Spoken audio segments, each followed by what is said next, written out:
All right. Good morning and welcome to another morning episode of the Liberty Dad podcast, a discussion on politics and culture. I am your host, DL, America's most objective libertarian. Tuning in live, thank you so much for giving me your time so early. Remember, folks, if you're a candidate running for office and would like an opportunity to be on the show, head on over to candidates.libertydad.com and get yourself booked. The link is in the show notes. Available times are Tuesday and Thursday mornings at 7:30 a.m., Wednesday and Thursday evenings at 7:30 p.m. All times are Eastern. Please make sure you adjust accordingly if you are in an inferior time zone. All right. All right. Speaking of candidates, tomorrow, 7:30 a.m., I have Casey Whitener for U.S. Senate out of South Carolina. She will be joining me to discuss her run for U.S. Senate. So look forward to that. And then next week, you guys, some of y'all went all out. I've got Steve Feldman, U.S. House for North Carolina, District 10, Reese Wood, Janesville City Council out of Wisconsin, Andrew Underwood, 14th Congressional District, Georgia, and Alan Buckley, U.S. Senate out of Georgia. They'll all be joining me, not at the same time, of course. They will be joining me next week in the morning, in the evening. So look forward to those folks coming on the show and telling us, why you and we, me, all of us should vote for them. That was a little awkward, wasn't it? It happens. Anyway, we're going to talk about HR 7601, the No Immunity for Glyphosate Act. This is a new bill, new piece of legislation by none other than Thomas Massie. So we're going to dive right in and we're going to talk about this bill. Before I do that, really quickly, I just want to say, I think the audio issues are all worked out, but I have a keen eye today on all messages.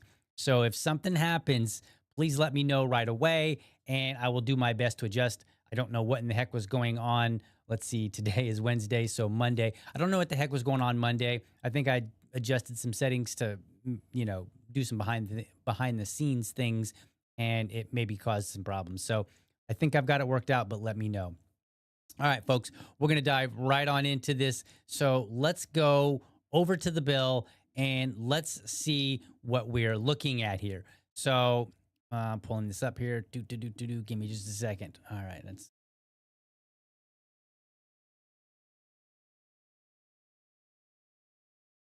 Close that. Hold on. Okay. This is what I wanted to show you guys. Okay. So here's his bill. And it is 3 pages long. So I can appreciate that already. And this is the thing that I like about Thomas Massie. When he drafts legislation, it's short and to the point. It means you can read it. 3 pages. You could have read this over your lunch break while you're eating the delicious food that your spouse prepared for you and packed in your lunch. You could do that, right? Like you could read this over a slice of pizza that probably has glyphosate. So let's take a look and see what it says. So section 2 here, it says no federal funds may be used to implement, administer, or enforce the executive order entitled Promoting the National Defense by Ensuring an Adequate Supply of Elemental Phosphorus and Glyphosate-based Herbicides. It was issued on February 18th, 2026.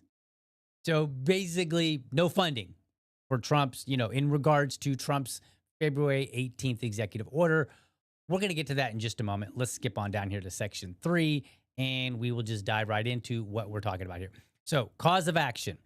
Any person or the estate, survivors, or legal representative of such person who suffers or has suffered physical injury, illness, disease, or death caused in whole or in part by exposure to elemental phosphorus or a glyphosate-based herbicide manufactured, distributed, sold, or supplied within the United States may bring civil action in an appropriate district court of the United States against any covered entity. Covered entities. I like it when they define things in legislation so we know exactly who or what is being discussed, who or what is defined by a particular word. So covered entities.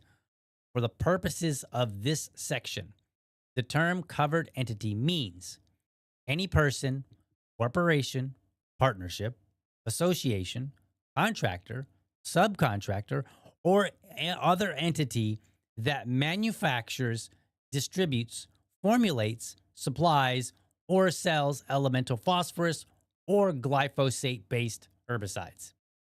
Basically, this says if you've been harmed, whoever you are, you can bring civil action in an appropriate district court against anybody that's responsible for that harm.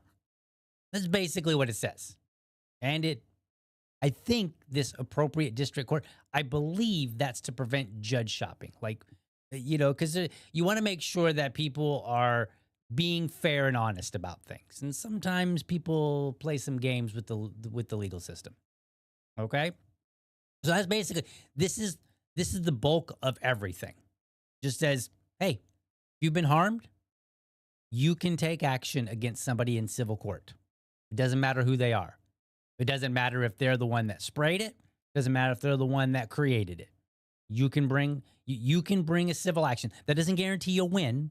You still have all of the standard legal requirements to prove that you were harmed and that whoever the entity is the result of that harm, or they're the ones that caused that harm. You still have that hill to go up, and that's fair. All right, it goes on in section C here. Jurisdiction.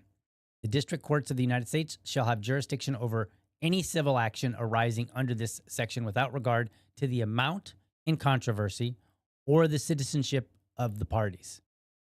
This is kind of interesting. So basically, district courts, they have the full authority here, and it doesn't matter if it's a lot of money, like it doesn't have to go somewhere else. It doesn't matter if, hey, like maybe you're not even a citizen. Why would you include that? Well, as it stands right now, there are a lot of undocumented immigrants, illegal immigrants if you prefer. There are a lot of people working in agriculture that are not legally here in the United States. And if they were here and they were subject to glyphosate and it caused them harm, they are permitted to bring action against somebody. And they should be able to. We're going to talk more about that here in a moment. I know I love deferring things toward like later in the show. And I try not to do it too much because I don't want you to have to try to remember, like, what are all the things that he deferred to? But in good time, we'll get to that. Let's continue reading. Relief. In a civil action under this section, the court may award compensatory. Compensatory. I promise I can read and I can talk. Sometimes I just want to say the word differently in my mind, and I'm like, no, that's not how. Anyway, compensatory damages, including damages for medical expenses, lost income, pain and suffering, and wrongful death. Punitive damages, equitable relief, including declaratory and injunctive relief, and attorney's fees and cost. So basically, this bill is saying you as a person, if you were harmed by this product, you can bring a wide civil case against the people that caused that harm. That's basically what it's saying in simple terms. Okay. It's opening the door and saying you have a lot of latitude to go after somebody that's harmed you. Here's where we get to an interesting part. This is Section E, waiver and nullification of immunity. Now, this really is the reason, the primary reason, put it that way, the primary reason for this bill. Notwithstanding Section 707 of the Defense Production Act of 1950 or any other provision of the law, no covered entity shall be immune from civil liability under federal or state law for injury, illness, disease, or death caused by exposure to elemental phosphorus or glyphosate-based herbicides. Then goes on and says no federal contract or defense, notwithstanding any other provision of the federal law, including any doctrine of federal contractor immunity or preemption, no covered entity may assert as a defense, this is the key part here, as a defense to liability in any action brought under this section or under any other federal or state law, that the manufacture, formulation, distribution, sale, or supply of elemental phosphorus or a glyphosate-based herbicide was conducted in compliance with or pursuant to an executive order, regulation, directive, contract, or other authorization issued under the Defense Production Act. What does that mean? It's a lot of language there. It's a lot of legal language, right? What does that mean? This basically nullifies Trump's executive order from providing immunity. And we're going to read his executive order here in just a moment. All right. Then part Z, then section G here, preservation of existing and pending claims, nothing in this act shall be construed to preempt, displace, or otherwise limit any civil action authorized under the federal or state law, require dismissal of or otherwise adversely affect any civil action pending on or before the date of enactment of this act. Applicability, this section shall apply to any claim arising before, on, or after the date of enactment of this act. Non-preemption of state law, nothing in this section shall be construed to preempt, displace, or limit any right or remedy available under state law. Okay, basically it clarifies that this bill does not alter or affect current or future claims, nor does it prevent any state level claims. So we have to ask ourselves, after reading all that, and that's the fullness of the bill, why is this bill necessary? What's going? One of the things the first thing that I look for when I'm reading a bill, the first thing I look for is, why do we need this legislation? And if you cannot provide me a substantive reason for why this piece of legislation is necessary, then it's all but guaranteed that I will say, no, we don't need this bill. I will reject it. That's the first. I do not support legislation that we cannot demonstrate we have a need for. I don't do, well, what if somebody, or under current law, someone could do this? No, I look for what is actually happening that we need to address. Because if we just do things that might happen, then we get the system that we have. And the system that we have is people come up with, legislators, our executive branch, our legislative branch, they just sit around and come up with legislation. Like, we need this, we need this, we need this, right? And then they throw meager evidence at it that you're supposed to try to go, well, it sounds like it's a good bill. It sounds like they've got some data behind it. They've got a report, blah, blah, blah. I guess we need that bill, right? No, I want our government to demonstrate an absolute need. So let's hear what Thomas Massie had to say regarding this. And again, let me know if there's any issues with the audio, but I think we're good and past that point. Madam Speaker, I rise today to let the American people know that this government is under siege. All three branches of this government is under siege by lobbyists and lawyers from a German company named Bayer. They spent over $9 million lobbying the executive branch and the legislative branch so that they don't have to be liable for any damages that their herbicide causes, otherwise known as Roundup. And they're having some success. Now, they haven't had any success yet in this chamber to get that immunity. They've had some success in the state legislatures, which are also under siege, to get this immunity from liability. Look, the Constitution guarantees people a trial if they've been harmed. Why are we contemplating going against the Constitution? The Attorney General has opined favorably for this German company in front of the Supreme Court about getting rid of any liability that they should have for any damages. And the most recent... So let's pause here for a second, because I don't know if you've noticed this, but he keeps saying German company. And I think that's important, because right now there's this movement and everybody's talking about, oh, the United States, MAGA, make America great again, kick out immigrants, blah, blah, blah, all this stuff, right? Made in America. If you're truly make America great again, if you're truly America first, then what that really should mean is American citizens first, above especially a foreign company, especially.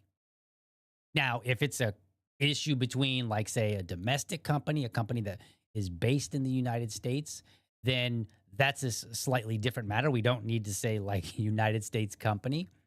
But I think it's particularly critical here, because how often do we complain about lobbyists? How often do we complain about special interest? How often do we complain about legislation that appears to be favoring anybody but the American citizens? Who is the government supposed to specifically represent?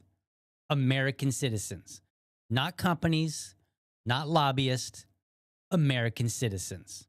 They should come first and foremost above anyone or anything else, and especially anyone or anything else outside of the United States. Let's continue. Thing that we've seen, the executive branch. By the way, the president's chief of staff and the president's attorney general work for one of the biggest lobbying firms that's received hundreds of thousands, millions of dollars from Bayer. And maybe that's why we've seen an executive order that says that the production of this chemical from this German company is a national defense priority. And we know why they're doing that. I want you to think about that for a second. We have a chemical that has now been deemed a national priority, as he said, and we'll read this in Trump's executive order. It's a national priority, and it's not even created by an American company. I want you to think about that for a second. Like, how many MAGA folk have been like, America first? That sound like America first to you? That sound like Americans first? Because that's what it should be. Let's continue. It's to keep them from having any liability. Everybody in this country deserves their day in court. This is wrong. We shouldn't succumb to the lobbyists, not in the executive branch, not in the judicial branch, and certainly not here in Congress, and not in the state legislatures. But there's a lot of money at play. And I implore my colleagues to resist it and do not give them immunity. And I yield back. All right. So we're not going to give them immunity, okay? And I don't know if you noticed, but he said state legislatures. Oh yeah, it's happening at the state level too. I'll tell you about it. But first, let's get to that executive order here. Let's take a look at what the executive order actually says. I'm going to pull it up here. Let's see here. This one. All right, so there we go. So here's the executive order promoting the national defense by ensuring an adequate supply of elemental phosphorus and glyphosate-based herbicides.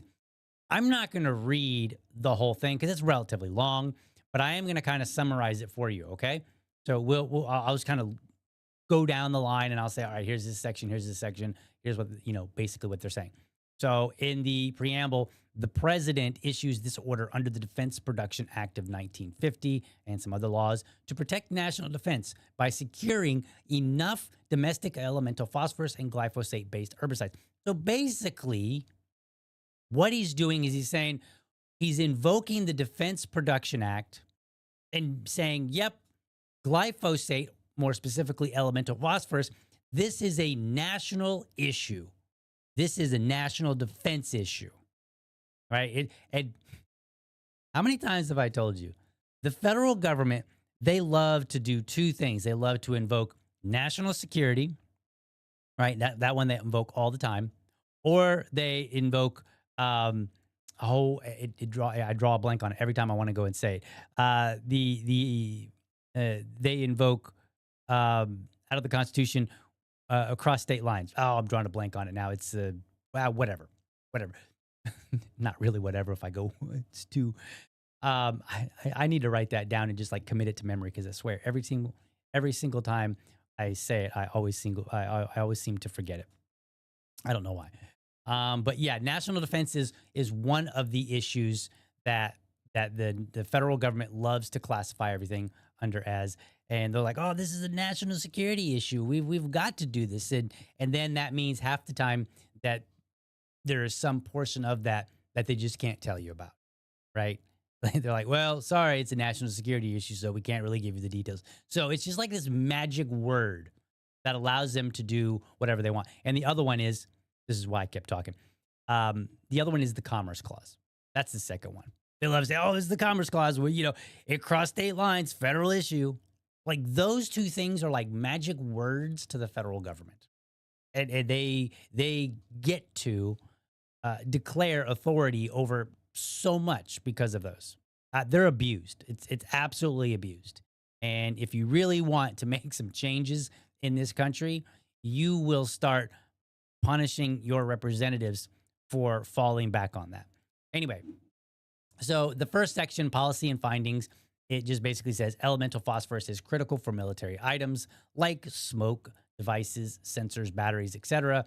And as a precursor for glyphosate, glyphosate herbicides are essential for U.S. farming with no good alternative. So they're basically laying it out and saying, like, look, we need it for the military and our agriculture needs it as well. And there's no alternative. So we can't just be like, hey, it's banned. You have to use this or some other thing. Like that's basically what the groundwork for this executive order. All right. And they also point out that the U.S. only has one domestic producer and it relies heavily on imports, which what they say creates foreign vulnerabilities and shortages would threaten military readiness and food security. So it gravely endangers national defense. That's the argument. I'm not making that argument. I'm just kind of deciphering what this executive order actually says. And then it goes on in section 2, and we can even come down and just take a look at it and put it up on, since it's on the screen here. So we got section 2, ensuring an adequate supply of elemental phosphorus and glyphosate-based herbicides. The president is delegating his Defense Production Act powers to the Secretary of Agriculture to prioritize contracts, allocate materials, services, and facilities, and then issue rules to ensure adequate supply. So he's basically like, all right, I'm invoking these powers, and then I'm vesting them in the Secretary of Agriculture. Okay, and this overrides conflicting parts of his prior executive order 13603, which I didn't catch the name of that, but actions must promote domestic production without harming producers' viability. So he's basically overriding kind of like, hey, this executive order has some conflict. We're resolving that. Then we go on to section 3 here. This is the big section, right? This is the one about immunity. The order grants all liability immunity provided under Section 707 of the Defense Production Act. So you see why this act was invoked? Do you see what's going on here? The president has said, this is a national security issue because we need this for our military. We need this for our agriculture. We have no alternative that we can force farmers to use. And we only have one supplier domestically. So it is very, very important that nothing disturbs this right now because national security. And so in order to really do anything about this, the president has invoked the Defense Production Act. And of course, then he delegates some of his authority to the Secretary of Agriculture. All right. And then it goes on. And so the order grants liability immunity under Section 707 of the Defense Production Act. And then domestic producers, they're required to comply with this order per USD regulations. Then we get to Section 4. There it goes, general provisions. The order doesn't create any new rights or benefits for anyone. It doesn't limit other agency powers. It just, they must follow all the existing laws and funding, and then publication costs. Those are covered by the Department of Agriculture. So basically, it's just like, okay, there's nothing new created here. We're just invoking some power. So what is the super duper simple kid terms version of this? The president said these chemicals are like emergency supplies for the country. Right now, the companies don't have to do anything different. They just keep working normally. But if the government later says, well, we need more here in America right away, the companies have to listen. And if they do, the government protects them from getting into extra legal trouble for following these special instructions. That's a super simple kid version of this. Now, going back to Thomas Massie, where he talked about states, I don't know if you guys are aware of this, but some states have already passed legislation. So you have legislation in Georgia, SB 144, this was last year, titled Fertilizers or Pesticides. A manufacturer cannot be held liable for failing to warn consumers of health risk above those required by the United States Environmental Protection Agency. And then, in HB 1318 out of North Dakota, pesticide labeling, which basically says the same thing. These two pieces of legislation, which were passed last year, they provide a level of immunity within the state. And then going further, and I should have made it a little bit bigger, apologies, but Florida, Kansas, Kentucky, Iowa, Missouri, Idaho, Wyoming, Montana, and Tennessee all either have or had legislation introduced that would effectively offer some level of immunity within their own states. So that's what he's talking about when he's like, oh, all these states. Well, it turns out that you've got a good handful of states that have either passed legislation, introduced legislation, or have been discussing legislation. So some of the legislation is still on the table, could, in theory, be passed. Some of it probably died in committee. And then there are two bills that have actually passed. So that's the lay of the land. That's what's going on. Okay. And I support this bill because nobody should have liability from their product. And that's a very libertarian concept. And it's funny because I actually got into an argument with somebody who they basically came out and they said, this is where libertarianism fails. We destroyed our nation's agriculture capacity and human and animal endocrine systems, but we put a warning label on it. Because what I had suggested, I was like, look, we need informed consent. Like that would resolve a lot of our issues. If we just simply had informed consent and we allowed people to go and say, you know what? You did not inform me of this. or you hid information. And so therefore I was not properly informed before I chose to use this. And so let me read you my response, because a lot of people are beating up on libertarians. They're beating up on Thomas Massie. They're falling back on this idea like, oh, well, we totally need this. We can't disrupt the agriculture system. Why, things will be a disaster. It sounds like they may be a disaster already. If people are getting sick from glyphosate, or if there are long-term negative effects, right? And there's some strong evidence that it's related to non-Hodgkin's lymphoma. That's a serious disease. You could die from that. Okay? So the real question is, did anybody that used it or consumed a product that used it, were they properly informed? That's a big question. And if they were not, if there's negligence, particularly intentional negligence, then people should be compensated. And that compensation would actually go toward making a better place. So, Maha out there, the Make America Healthy Again, if you really believe in making America healthy, you should support libertarian ideas, libertarian philosophy, because that would absolutely do it. Now, let me explain this to you in the response that I gave that person criticizing me and saying, oh, well, libertarianism fails. Okay? So I said this.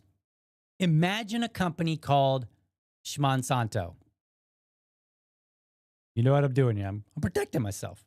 Okay? Their chemist, let's call him John Splans, discovers a killer weed chemical. 4 years later, it hits the market. Farmers love it. Now, Monsanto is the dastardly outfit that sues farmers when seeds blow into their land. All right? I don't know if you've heard of this, but allegedly, Farmer A went and goes and buys seeds, plants them, and then those crops grow. Some of the seeds, the wind and whatnot, blow over into Farmer B's, farm. Farmer B didn't buy them, didn't pay for them. And he gets found out by this company, Monsanto, that, hey, you're using the seeds that we engineered and you didn't pay for them. Why, that's stealing from us, right? So they go and they sue him, right? This is a hypothetical. Like, I don't, just say, all right? Now, but surely they, Monsanto, wouldn't cover up risk on their shiny new weed killer, right? Would they? Libertarianism cuts through the BS. Investigate who knew what and what they disclosed. Did Farmer Brown know the risk before spraying? Because a lot of people are like, oh, spraying.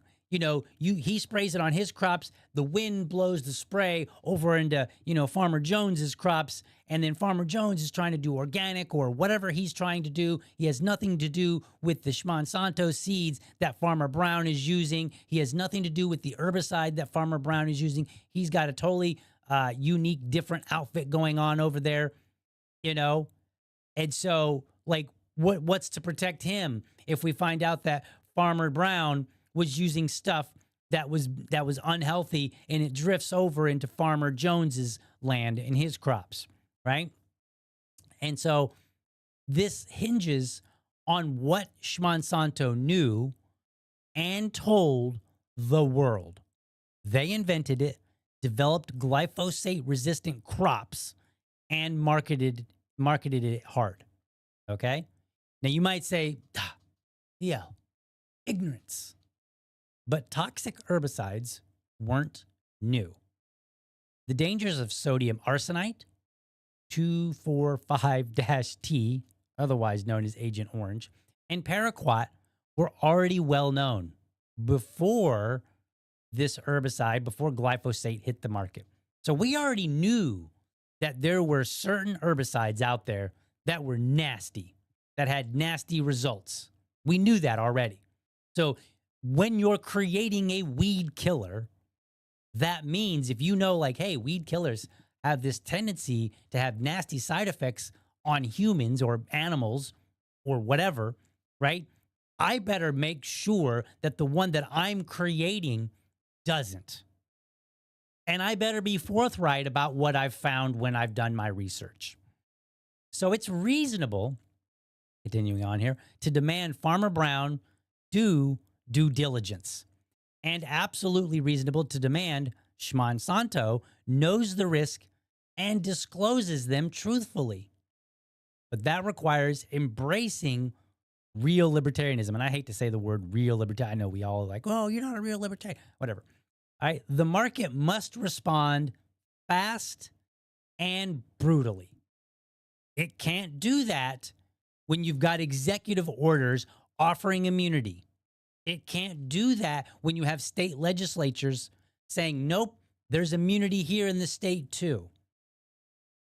Monsanto gets slammed with $11 billion in payouts already, right? That's a kind of sort of hypothetical, like it really is actually happening. And then there's over $7 billion more proposed. Should they still be in business with that kind of liability? If you're paying out almost $20 billion in damages, and we're saying, you know what? There might be a link between your product and non-Hodgkin's lymphoma. And then the real question comes, did you know about this?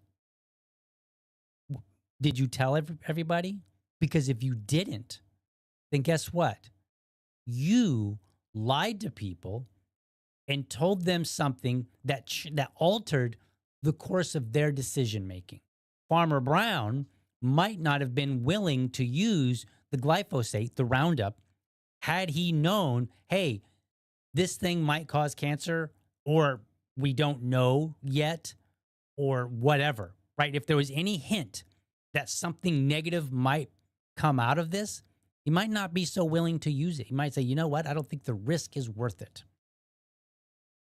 The libertarian answer to should they still be in business is no. No. The market should have destroyed them, sending a clear signal. Lie or hide harm, and you're done.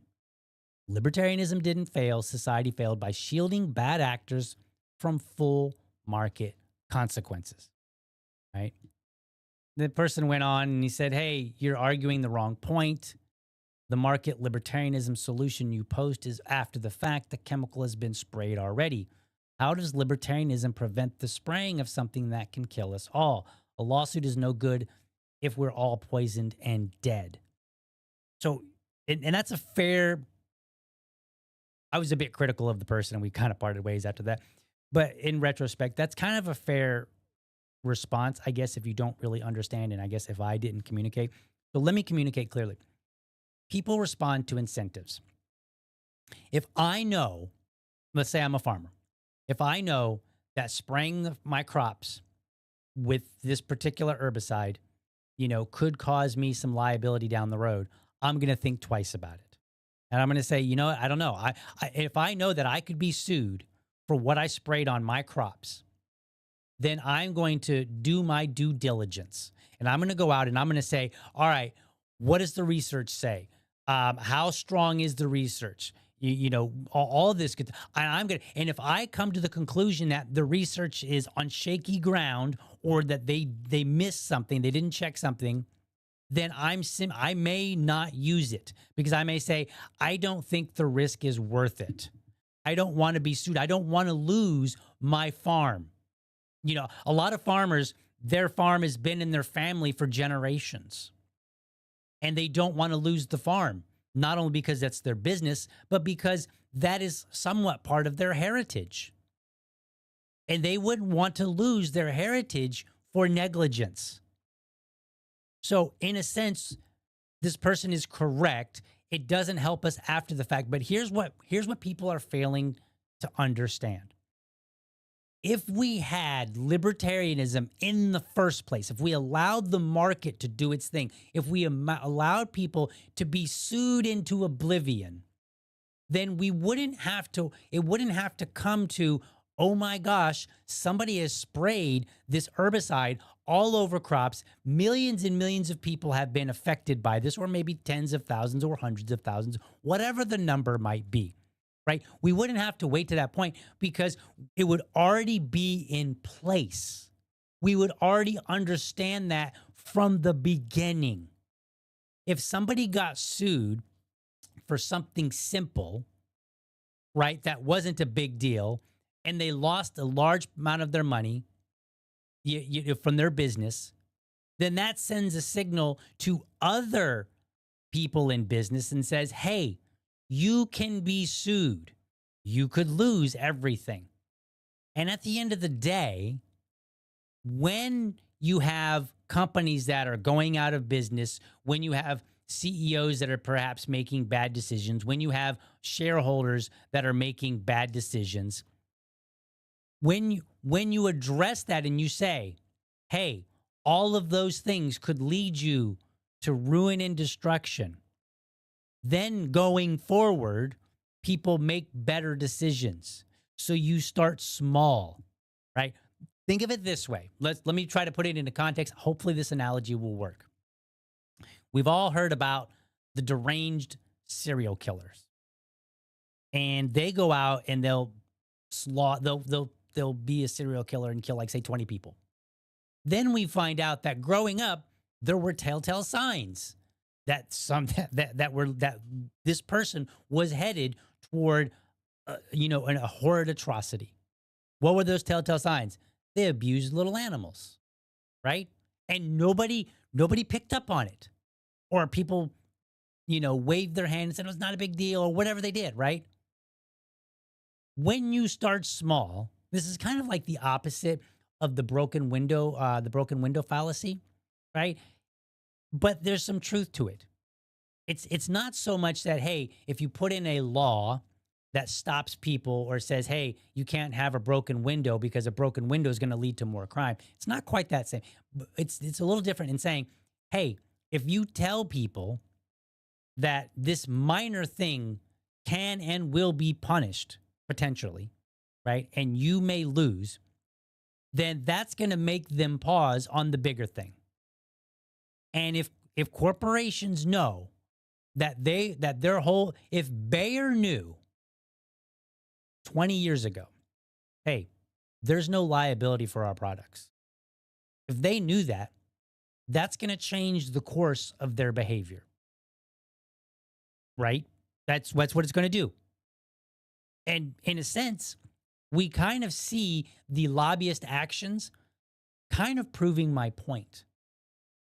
When they go out and they say, we would like to get immunity, please draft an executive order, please, and they're going out and they're influencing the state legislatures to also offer immunity. When you see these things popping up, why do you think we're seeing them? Because people are finding out and saying, whoa, whoa, whoa, you knew about this and you didn't change course? You lied about it? You didn't tell Farmer Brown the consequences. You didn't tell anybody else the consequences. You didn't tell the FDA, the EPA, or whomever. You hid them. And there's some argument to be had that perhaps this information was not disclosed or it was obscured in some way. Oh, you did that? We want to punish you. And so now they're like, whoa, can we get some immunity? But what happens going forward if we say, no, you don't get immunity? And if your whole company collapses, if it goes absolutely under, bye. Sorry, shouldn't have done that. Now, does it stop people from being sick? No, it doesn't. But neither does anything else that we do right now. People are already going to get sick. So now we have one option. Prevent it from happening again in the future. And right now, we're doing the opposite with this legislation, with these executive orders. We're saying, we are sending a message. We are saying, if you've harmed somebody, right? If you've been negligent and that negligence turns into harm that people can demonstrate, and then if you can go and get the president or a state or any government body to offer you immunity, then you'll be okay. It's just the cost of doing business. And might you have to put out $20 billion? Maybe. By the way, it's hard to say, but estimates are somewhere around 50 to $100 billion that the companies have made off of Roundup and glyphosate.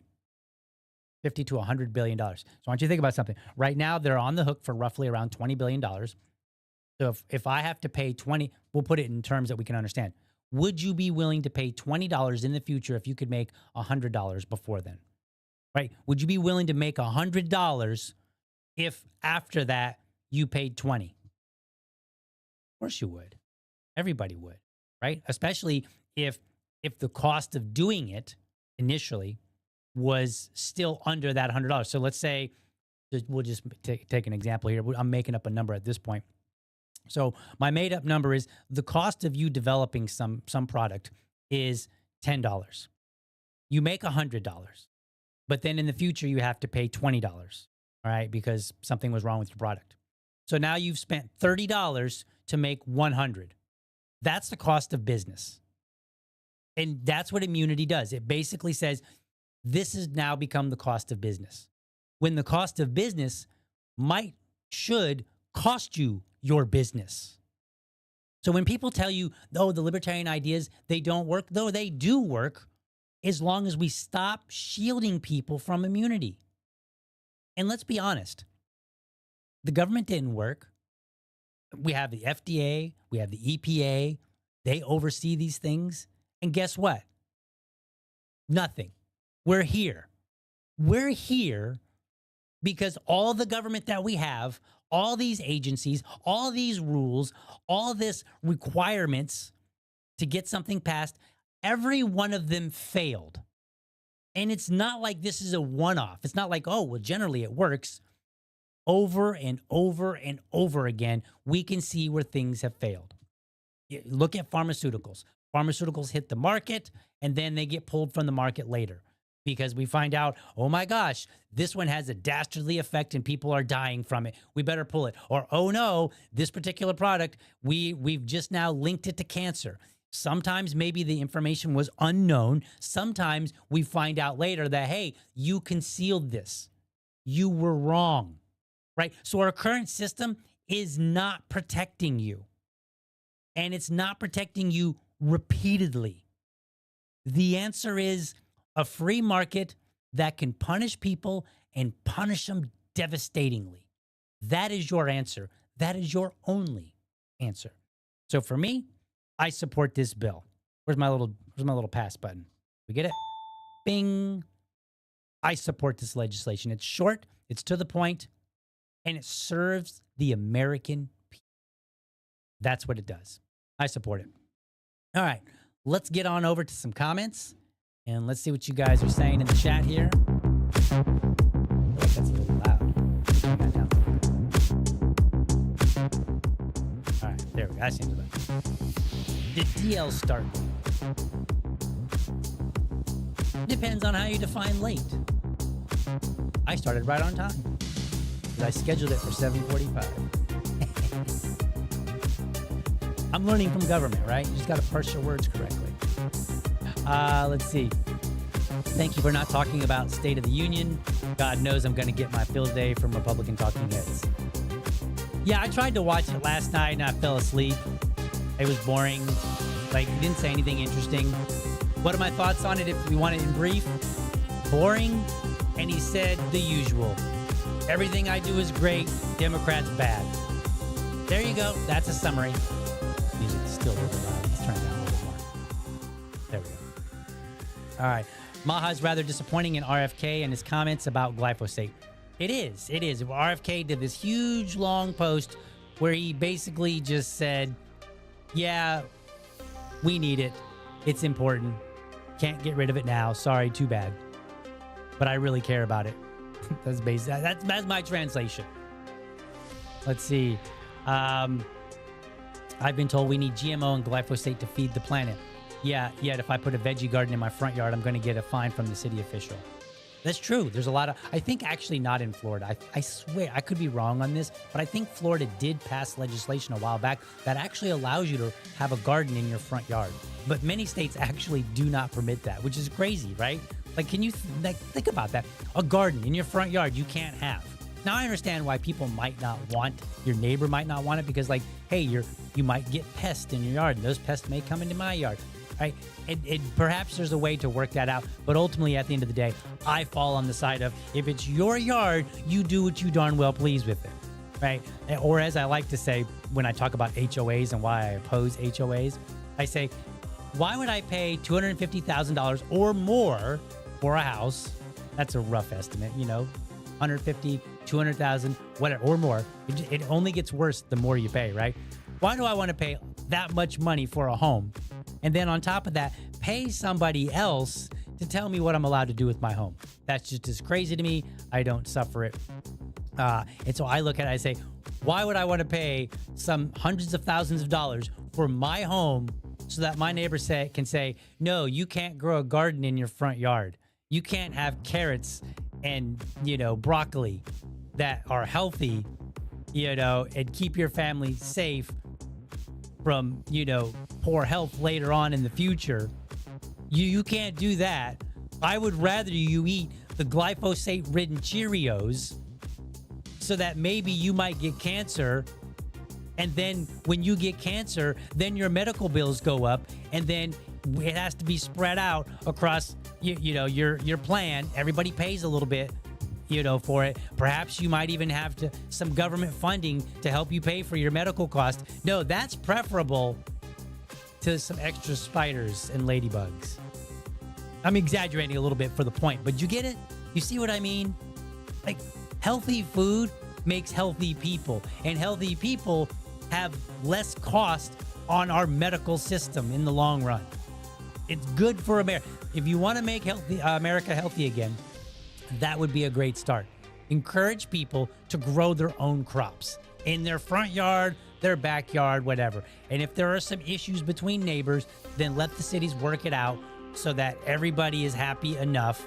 But then hopefully people are healthier in the long run, and we don't put such a drain on our medical system, our healthcare system. Let's see what else. Keith says there were victory gardens once upon a time. That sounds kind of neat. We need more of those. Let's see. What else we got here? Let's see. I'll tell you, I'm not surprised at all about Trump taking this stance. I've been fighting pesticides in food since Clinton, since GMOs were great, but I'm very disappointed in RFK. To be honest with you, like, on one hand, I'm disappointed in him. On the other hand, I'm not surprised. And I don't want to play this I told you so game. But one of the things that I pointed out a long time ago, as I said, look, I don't think you're going to expect much in change.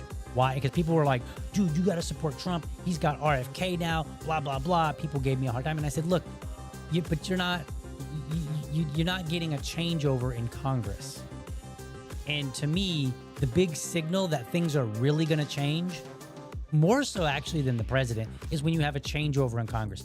When we start kicking out members of Congress for all their nonsense and not supporting good legislation like Thomas Massie, until that happens, I don't believe that we're going to see any significant changes. And it sounds like, basically, and I may be narrowing it down a little bit too far, but basically, ever since Trump pardoned Ross Ulbricht, after that, I just don't really see any serious wins. I'm sorry, I don't. Doge failed, right? We came out, we saw a bunch of stuff. We're like angry. Oh, yeah, USA, blah, blah, blah. And then Congress went and they basically said, yeah, we're going to sign for more of that same spending. They tolerated it. They passed legislation with all that spending, I think in some cases, and then some. Department of Education, that was supposed to be shut down. And I remember Elon Musk, he came out and he was like, look, the Department of Education, their website is gone. I don't know if you've noticed this, but if you go back, it's back up. It's there. It still exists. It's not been shut down. And I believe that once again, Congress has funded as much as they had, or perhaps more, since then for the Department of Education. Have some responsibilities been moved around? Yeah, and I said that's probably all that's going to happen. That's what's happening. So I'm not really surprised by this. I'm disappointed, but I'm not surprised. Neither should you, because we should be looking at Congress as our metric for when things are really going to change. And that begins with you. You've got to start electing more Thomas Massies as your representative. And if your representatives are talking trash about Massie, or they're not supporting Thomas Massie, or they're not at least supporting legislation like Thomas Massie, get rid of them. End of story. Just get rid of them. Use Thomas Massie as your litmus test.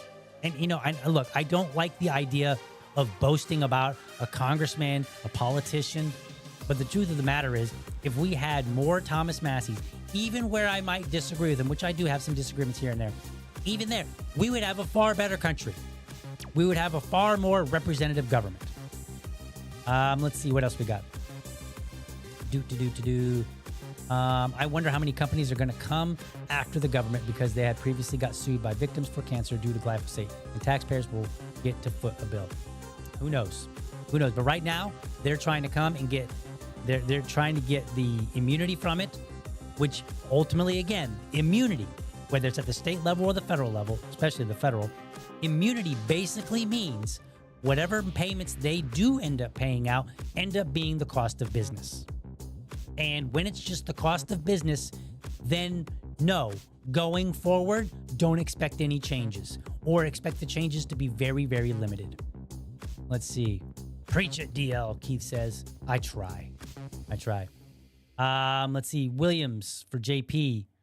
The system is for big pharma and profits at the risk of citizen health. It is. And he says, we need more oversight. If you say government, I'm going to disagree. If you say market oversight and allow people to sue for damages, right? Then I would agree. Because we have plenty of government oversight and it's not working.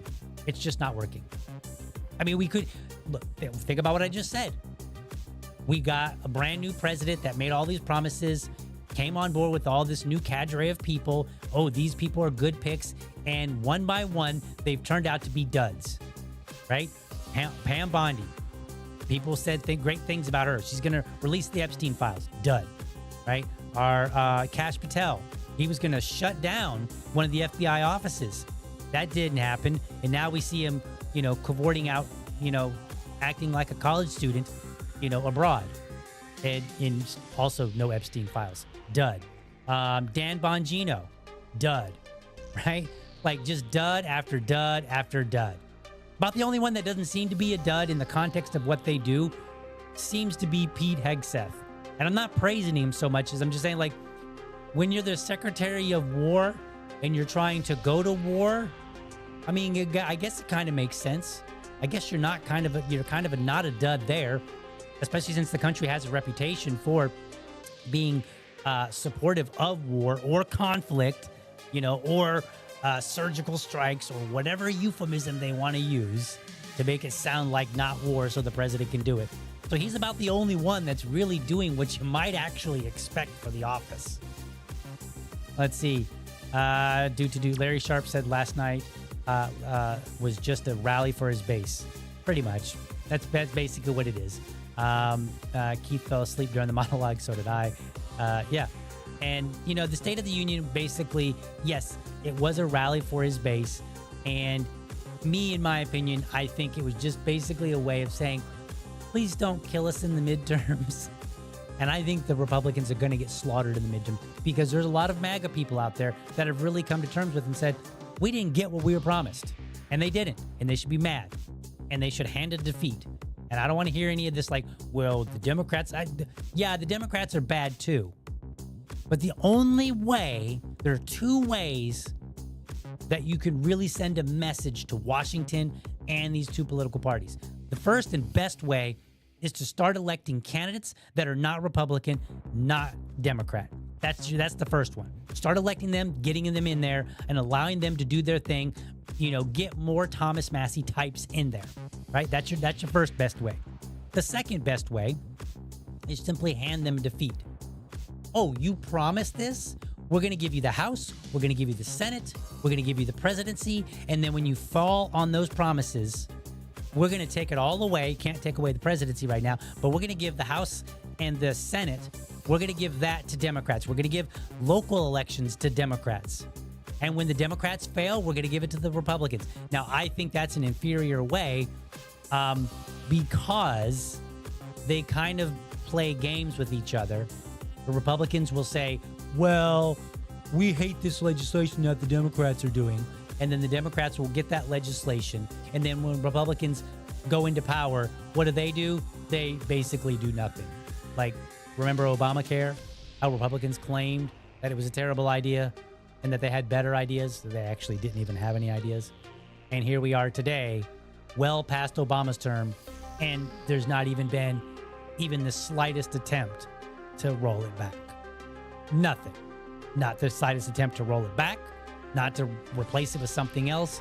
Absolutely nothing. Republicans went on board with it. So, and they do that. They just ping pong back and forth. Let's see what else. Trump is transactional. Ross was the transaction. Unfortunately, it is. And for Ross, I will hold, and I will not change my position on this, that freeing Ross was absolutely a good idea.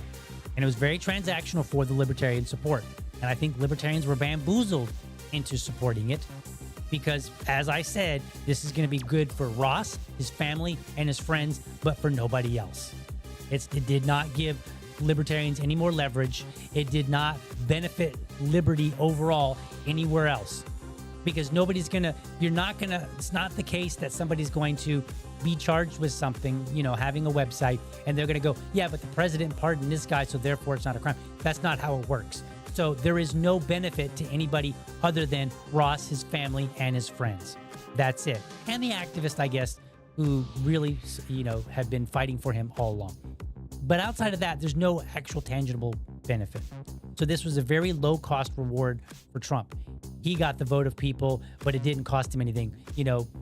Conservatives griped about it. They're like, oh, he's letting a drug dealer go free, but he paid no price for it. There was no price paid.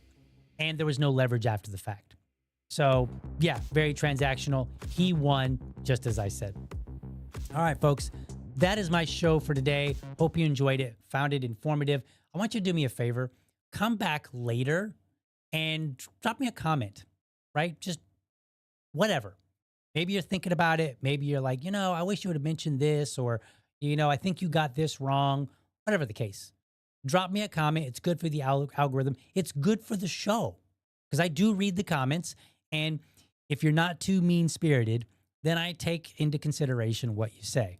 All right? So try to be nice. Don't beat me up too hard. But until tomorrow, which remember, is it Casey Whitner? Casey Whitener? I think it's Casey Whitener.